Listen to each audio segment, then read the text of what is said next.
Hey, what's up everybody? Finally got a video for you guys. A long overdue video. Just been too stressed out lately, man. It's good I got my mom on hospice, but I just haven't felt like doing any videos or anything. Just too stressed out lately. Otherwise, got this 5200 a while back. His Big Mike had to close his toy store downtown. The rent and everything was just killing him, and he wasn't getting enough customers anymore. Just comes to tourism, our downtown area where we got all the shops and everything, thrift stores and whatnot, or just antique stores, it's just not getting the people we used to. So, anyways, that was a while back when he closed. And what he's doing now is he opened up a retro candy store out of the old Mobil gas station in Old Town off of 66. Going back to when they had the Pegasus logo up and the old school tanks and everything. So he's got that all open now. I just haven't been down there yet. But he's trying to keep it old school on the way it looks. And he's going to have his usual candy just out of jars and stuff so you can fill up a bag, or just oddball candy bars, stuff that you can't find and whatnot. And then also him and his girls are going to be making up different types of candy, like peanut brittle, cookies, this, that, and the other, man. Just any concoctions that he can come up with. And we'll have it set up to where you can see it through the windows off the street. So you can see them preparing the candy. He's even going to set up a YouTube channel, I guess, and have it to where it shows them making the candy, which would be cool. So anyways, that'd be Esser Sweets.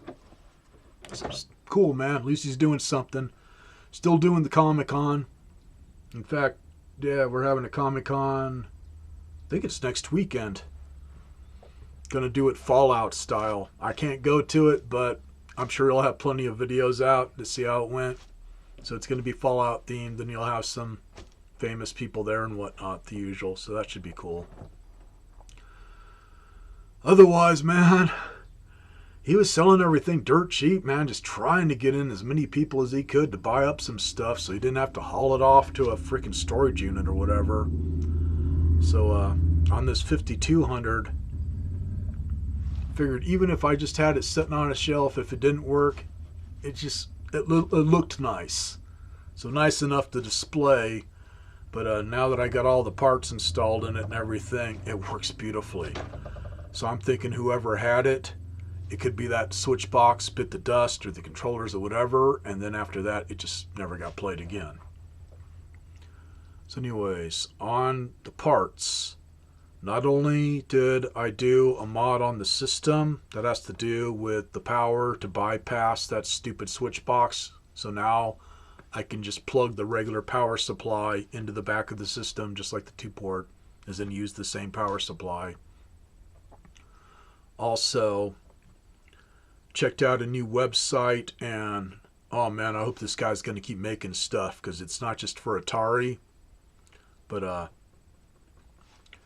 he makes the kits for repairing the controllers, where you're replacing the circuit board and all the rubberized parts and springs and this and that and the other.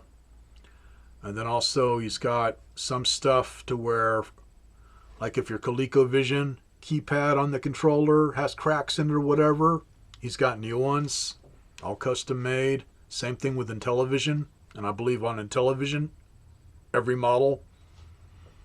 So it doesn't matter what Intellivision system you have, he's got that keypad for the controllers. And I think he's also got a replacement disc, or just the I think he's just got the stickers on the gold parts that go in the Intellivision disc for the controllers, and then he's got black ones for the Model 2 and whatnot, so you can replace those. Just stuff like that. Really cool stuff. I think the only thing I got that wasn't for parts, this thing's pretty damn cool, and I figured it'd come in handy, and it did, because I got tons of controllers for like Atari, Commodore, just that type. So as long as it's that type where it's just got the single fire button or whatever, this will work for it. Anyways, it's a little controller tester, so instead of having to hook up a system, is then have an Atari going, keep plugging in controller after controller, popping a game and test it. This will let you know if your buttons and the joystick are working. Just has little LED lights, and then it just runs off of a CR2032 battery. So just cool little gadget, and it was cheap. So on the controllers, I just picked up a couple kits, so I got a fully restored controller for both of my systems, as I also have a 2-port. And then I think the only thing I bought separate was a couple of controller boots. It's a lot of times they're shot, so person or kid will just tear it off the controller. They still work. It's just you got to be the one that centers the joystick all the time. That's pretty much all that boot does, is keep it centered. And the ones this guy makes work beautifully. Seems to be a bit stronger rubber that he uses, more solid, so it just keeps it centered beautifully. Otherwise, that's what I'm talking about. And if you have to replace that, he does have a tool, just like the ones he used to use through Atari, to wedge this damn thing off. Even then it spins in place. No, it's not spinning on the post. It's just in there good, and then it's got a plastic piece below it to keep it centered. But you have to pull it off of the post in order to either remove the old boot or put on a new one. And then there's also a pretty thin plastic ring inside the circumference area here, where easier to try and remove that from the inside of the controller. Just do it real careful, just a little bit at a time, and just gradually pop it out. As I did crack one of them, I was able to glue it back together. It just split on one side because it's pretty thin plastic, and the only way to get it out of there is with a flathead screwdriver. So anyways, that's the funnest part to do, where I got lucky in this one. It just slipped right off, so somebody already tried to remove this. And then on the main kit, you can get the full kit where you get a replacement keypad for down here and up here, replacement fire buttons, that all the contacts are gold plated, and then the gold plated circuit board for inside, which is the main problem with these. So now this thing works better than new, man. Everything just beautiful. And I think, I can't remember what the joystick boots cost. They were not too expensive, but the kits, if you want everything, I think they were about 25 bucks a piece. If you feel like the keypad and everything's good on your controller, and you don't mind having something that's not gold plated, you don't have to get it. He does sell everything separate. But if you're going to do it, man. Just replace everything so it's gold on gold, so you're getting that perfect contact every time you press a button. So anyways, I'll give both of the sites that I went through in the link. Now this puppy. Say, man, you went out of business and he was just having to sell off everything cheap. This was in his parts bin. In fact, I got this and a 7800 that's not as beautiful but working. That was a different story. I got to replace some parts on it, but for now it's working. I'm just thinking it might crap out again. It's the little buttons and stuff. Otherwise, this, as soon as I put in the frickin' modification and did all that, works like it's frickin' new. Really nice signal just going through the RF on this, as I use old school TVs with these.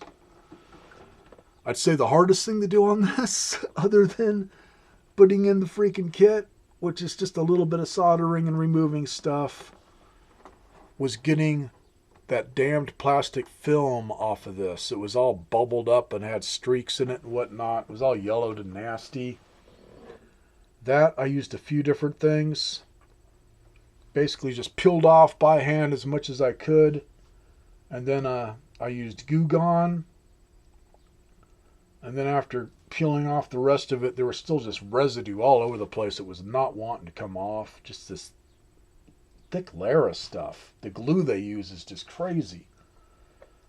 So used Goo Gone on some of it and just let it soak. And then also on the really hard parts to get at, I still have my JFJ CD repair kit. So anyways, I think I used the stuff for light scratches on the formula or whatever, and just put some on a rag or paper towel or whatever, and just buffed the living crap out of those areas that still had glue. And not only did it remove the glue, it shined up the metal really nice. Same thing, still got to go over it some, but a lot of light scratches just from it being around for so long. So I think this one's from 83, I think is when this originally came out. So, or maybe sooner than that. One of my friends that I had the original one, because I remember the whole thing when we hooked it up. We saw that freaking little spark there where it zaps you, but I can't remember how fast they came out with the 2-port and then resolved the problem of that stupid switch box by having it plug in the back. Otherwise, yeah, it just had light scratches, so I did the same thing and just polish it up with that stuff by hand, and it took out a lot of the scratches and shined up the plastic. Otherwise, not going to open it up.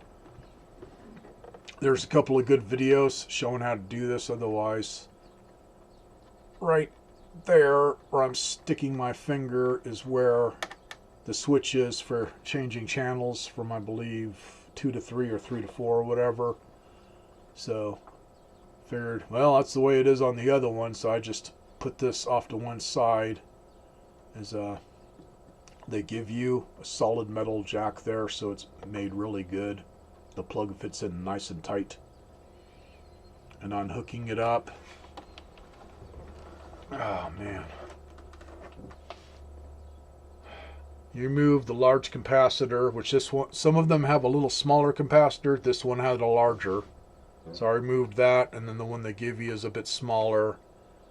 And then you jump off of that, I believe, in a different area that runs off of it. And then there's one other circuit thing you got to remove. And it's just basically just hooking up 2 wires, positive and negative.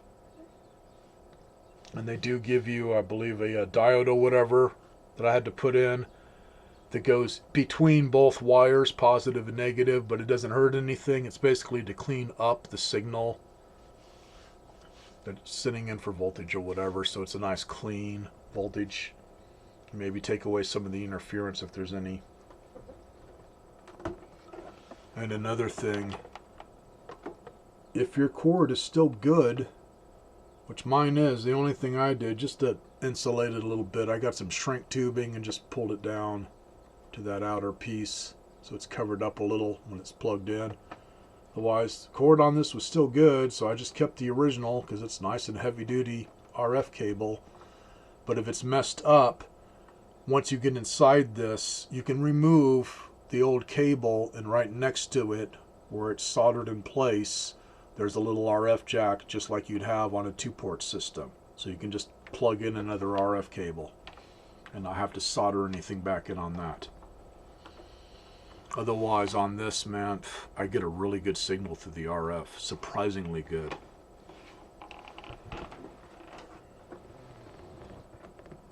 So, $5 for that out of his bargain bin. And the 7800, $5. And on the 7800, that it had to do with, yeah, the power button wasn't working. And they're just the little clicky buttons or whatever. I forget what they call them. Anyways, opened up the system and just sprayed the crap out of it with some CRC contact cleaner while I was pressing it. And it gradually, whatever needed to break free, broke free. So now it turns on and off again. And one of the sites that I go through, you can replace all those little buttons inside with ones that are basically the same thing. It's just a bit of soldering. So, on the modification part, that was from Council 5. Let me do something here. Really not a fan of Windows still. This computer I got works good, but I'm not a fan of Windows. I was using my other program on it that I usually do videos with. and it freaking crashed right at the last minute. It's like, you son of a bitch, man. I was just finishing the video and it crashed. So I'm just using the camera program in Windows 11 that you can shoot video on, and so far so good. And it's got a pause button, so if I got to go somewhere or get a phone call, I can pause it. Otherwise, this other place is just AtariRepairParts.com. And on the Atari Repair Parts, all linked together, one word, all lowercase, .com. And I'll just read off here on some of the stuff he's got. He does have replacement RF cables. Doesn't show the price right away because it could be their different prices. Don't know. The little tester thing I got for testing out Atari 2600 and 7800 joysticks was $12. The rubber joystick boots for the 5200, $4. And he's got 2600, 7800 controller, gold dome switches. And then he's got ones that are pre-positioned that are gold for your Atari. If you need a cartridge port on one of them, he's got the cartridge port socket. That's like $6. He's got replacement Atari 2600 joystick boots.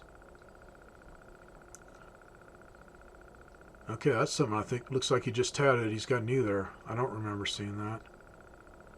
Says they're made out of silicone, so it'd be interesting to see how those are compared to the originals. And then yeah, if on the kit I got, if you just want to replace the start, pause, reset, if that's shot, $4. Fire buttons for each side of your controller, $6. 5200 flex circuit by itself, $10.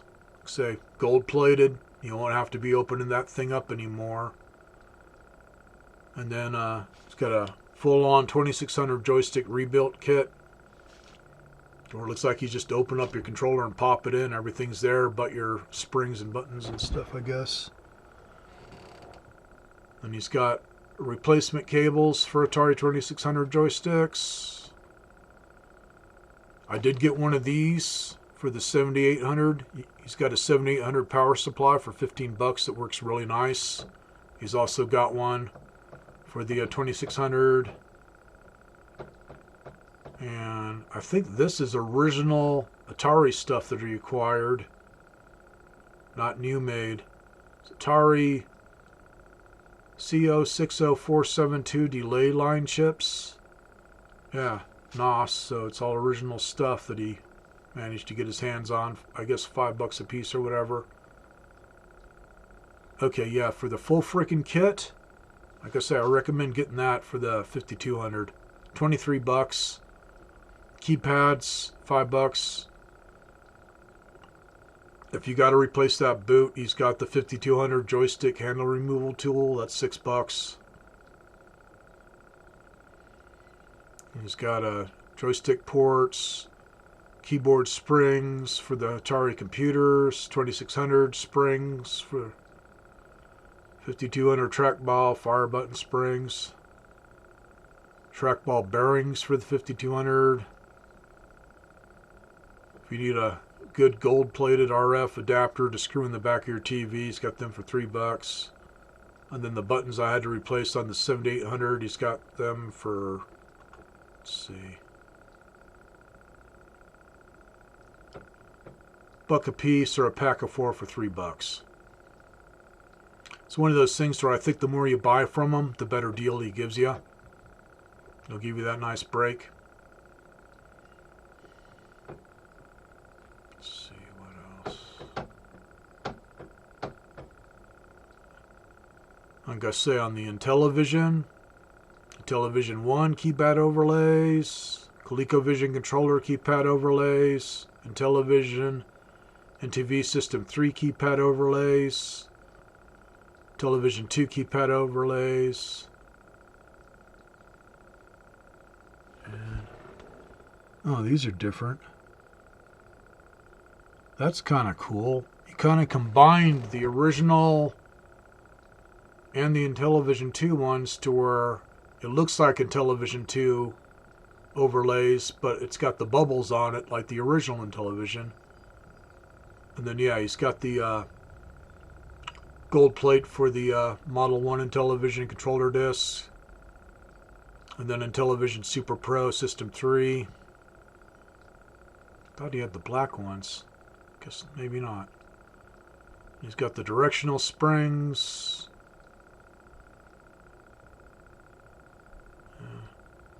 He's got rubberized feet that are made, but those you can pretty much find anywhere. But if he's got ones that fit what you got, might as well get them from him because they're cheap enough. Otherwise, cool new site that I found. I don't know how long this guy's been around. I think the video that I found it on was one to where I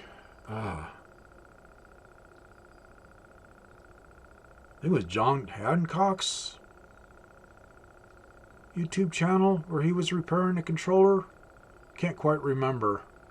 There's a couple or so videos that show how to repair the 5200 controllers. Otherwise, I mean, with all the stuff I got and the price I paid, it wasn't bad, man. His prices are nice and cheap, and that's kind of their motto of their website. They want to keep the prices cheap because you can't get it elsewhere on some of these parts, and they want way too much money. So he's keeping it cheap enough to where everybody can afford it, so that's cool. Otherwise, situation I'm in, I don't know when I'm gonna have another video up. I just wanted to do something to let you guys know that I'm not quite dead yet. So enjoy the video and say, man, I'm happy with the parts. One of them, it's like, yeah, I think the Atari place, he takes a while on sending it, but once he does, it's just air mails it to wherever. So you get it pretty damn fast. In fact, I think it came a couple days earlier or so for me. So it's definitely worth it. Have a good one, everybody.